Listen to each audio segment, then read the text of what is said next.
Weather, traffic, and news updates online at 560theanswer.com.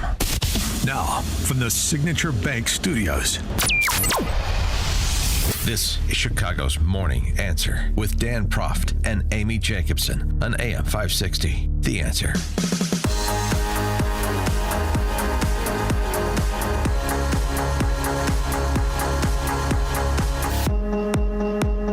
Good Wednesday morning. Amy Jacobson here.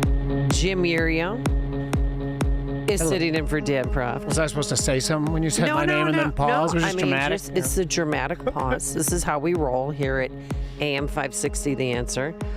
He's here while Dan is off. I think he's in Scotland still, golfing. Did you see the pictures on his Twitter? No. Were they cool? I'm sorry, his ex. Okay. Yeah, it looks beautiful. I will go today. Do you golf? I golf at the range. I don't. Oh, that's right. We went over we this. went through this. I don't. 5 That's not hours. golfing, I can't Jim. do anything for 5 hours. That's not golfing, Jim. No. Right? I mean, I know. So playing no putt-putt, is the answer. Putt golf and going to the range are pretty much. I'm going to the play same 9 thing. holes this week, I think. Oh, you are? I think so. It'll be the first time since last year. Where do you play? Well, we have 5 golf courses around my home. We have Palatine Hills, McRae, Highland Woods, Inverness, and one other I can't think of. McRae's good. McRae's hard. Yeah. We just played that, and I don't know why. I don't want to see that course ever again. Yeah. After the way that I played. Right, I probably just triangulated the location of my house. Right. You tech people out there, don't you? And then you can go to Brant's when you're done with your round. That's where you should go, right? I think 9 is not enough. 18 is way too much. I want a 12-hole golf course. Amen. And you know what I'm going to go? I'm going to go a step further. Women only. Men, you all can sniff around on Wednesdays at noon. How does that sound? Great. Turnabout is fair play. All right, well, in case you're just waking up, big news. We're laughing about it. Yeah, I know. Zohran. No, Kevin's going to make it all better. No, Zohran Mamdani. Gosh, I just butchered it. I'm the name assassinator, by the way. He has beat former Governor Andrew Cuomo for the Democratic nomination for the mayor of New York City. We have won because New Yorkers have stood up for a city they can afford. What? A city where they can do more than just struggle. One where those who toil in the night can enjoy the fruits of their labor in the day. Where hard work is repaid with a stable life. Where 8 hours on the factory floor or behind the wheel of a cab is enough to pay the mortgage. It is enough to keep the lights on. It is enough to send your kid to school. Where rent-stabilized apartments are actually stabilized. Where buses are fast and free. Oh, fast and free. Good luck. Where childcare doesn't cost more than CUNY. And who? I don't know what that means. And where public safety CUNY, keeps us city, truly college, New York. safe. Yeah. Thank you for the translation. And it's where the I may have mayor got that wrong, but I'm will close. use their power to reject Donald Trump's fascism. There you go. They never pointed out, though. They never Bash say. Trump. To stop mass ICE agents from deporting our neighbors. Oh, there we go. And to govern our city as a model for the Democratic Party. A party where we fight for working people with no apology. There we go. Freeze the rent, free childcare, fast and free buses. Free stuff. Free stuff. Everything's free. It was so bad, and I cannot say this enough, that the Chicago Tribune editorial board members wrote an op-ed begging New Yorkers and sent it straight to New York saying, we have this here in Brandon Johnson. Mistake. Yeah. Don't repeat our mistake. Here we are. With more on this and other topics, Kevin Roberts, pleased to have him here. He's president of the Heritage Foundation and author of Dawn's Early Light, Taking Back Washington to Save America. Good morning, Mr. Roberts. How are you? Good morning, Amy. I'm doing great, other than having to listen to that diatribe. Yeah, why did she do that to us, Kevin? Well, because that was too long, Amy. That was cruel. Yeah. 36 seconds too long of your life. All right, so are any surprises there with the primary yesterday in New York City? Unfortunately, no. I was in New York a couple of weeks ago on Heritage Business, and some conservative friends told me, this knucklehead's going to win the Democrat primary and therefore have the inside track to be New York's next mayor. And so it's a bad news, good news thing. The bad news is very obvious. Just listen to that statement, right? It's all bad, and he is going to take New York City the direction of places like London and Paris, which should not be emulated. The good news is, for those of us who are conservatives, is that just when you think the left might be coming to their senses and moderating and moving toward the center, they are on the brink of electing someone like this to be mayor of New York City. And what that's going to do is show the majority of Americans outside New York that, in fact, the left is not a political option. And I think this will contribute in some to the conservatives having a long-term governing majority in Washington and other places. So that's the little bit of optimism I could inject this morning. So this, by the way, your book, By the Dawn's Early Light, I picked that up. I just wanted to know what you were thinking for the next time you and I were talking together, because I wanted to know what was in your head. I did not expect it to grab me like it did, because you talk about all the awful stuff that's going on, particularly the decay of our institutions, but you also talk about the hope and the light at the end of the tunnel. And I appreciate that very much, but this is obviously a hard day for that, but you just did a good job of that. But let's talk quickly about, because I think what's really related here are the schools, what's been happening over the last decades, teaching kids that socialism isn't the cruel and awful and evil system that it actually is. What is the solution to this? How do we get schools to just move away from that collectivism and stop turning out kids who think that this is a reasonable outcome? Well, two things. First of all, Jim, you really did put your finger on it. This is really all about education, or what I should say is miseducation. And it's going to take a lot of different efforts, starting with devolving power of the U.S. Department of Education back to the states and local communities, so that more parents and local communities have the opportunity to reform the curriculum that is being implemented by the federal standards. And if we can do that, then over the next decade or so, you're going to see more schools not teaching socialism, but actually teaching real economics. The second point that I'll make, though, and you know this from reading the book, is I focus on what I call cost disease socialism. When you listen to what Mamdani said in his victory speech, there are parts of that actually that are fair characterizations of what's going on, which is that it's hard to afford daily life in a place like New York. But it's not because we have implemented free market economics. It's the exact opposite, that we say it's expensive to live, so let's regulate more. It's expensive for rent, so let's, quote unquote, stabilize rent more. It actually makes it worse. And that's the precise thing that we have to connect the dots for our American school children. So what's the core message or idea that you hope readers take away from your book? Two things. Number one, it is totally acceptable to acknowledge that things are very challenging right now, economically, socially, culturally. But secondly, and keep in mind, I wrote this book before the election of President Trump last year, although I was convinced he was going to win.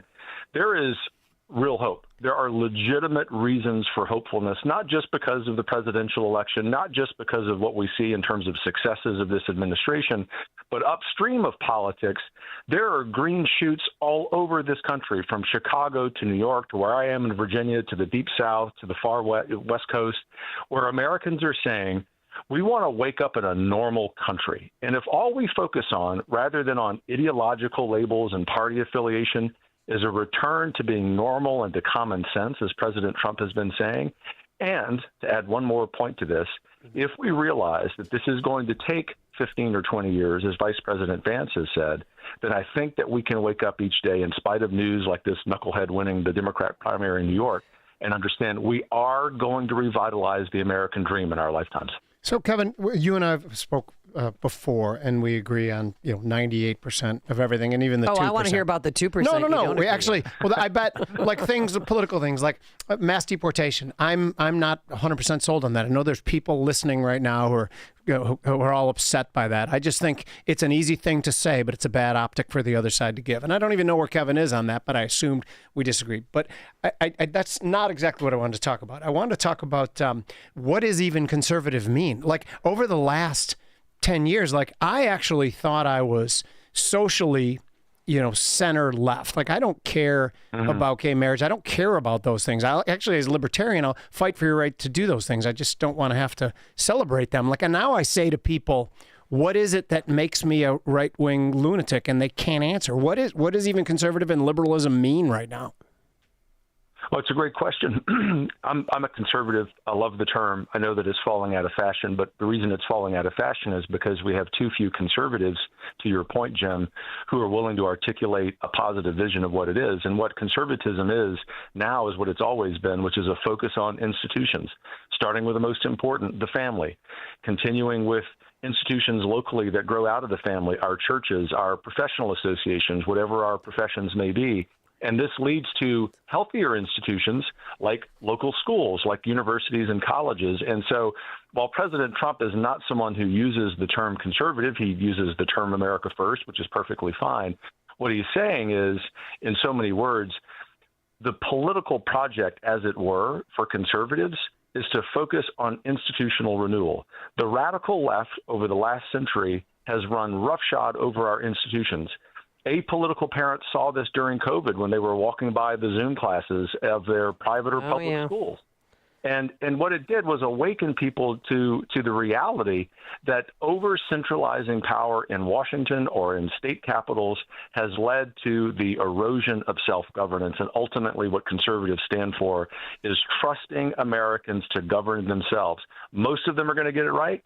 A few of them won't. That's the nature of having a flawed human nature, but conservatives trust that ultimately decentralizing that power is something that's better off. It causes everyone to be better off. So something that Kevin's not saying the word, but I think what you mean is it should be competition. That's why states' autonomy was such an important thing. We want the states competing against each other for the best outcomes. And keep in mind, I'm saying that with my feet planted in Illinois, a state that will be the clear loser if we are more in a competitive environment with our neighboring states. But that's what you mean, right? Bring it down to a smaller level, let them compete, let the losers, go back and be recycled. Yeah, you're so right. It's about revitalizing federalism. And the best example of that right now is what we're doing with education reform.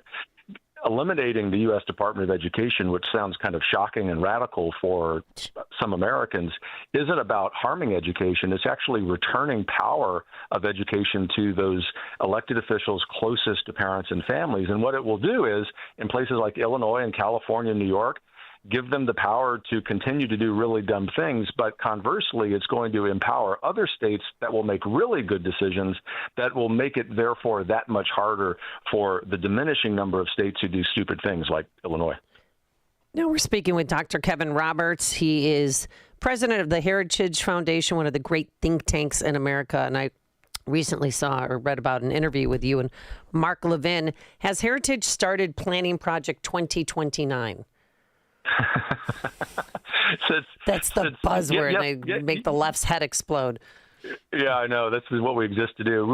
We've done what we call Mandate for Leadership since 1980. We work on that every day. And obviously, last year, for whatever reason, I guess because we were so organized and good at what we were doing, the left got concerned about it. But yeah, we're always working on how we restore self-governance to the American people by making Washington less important.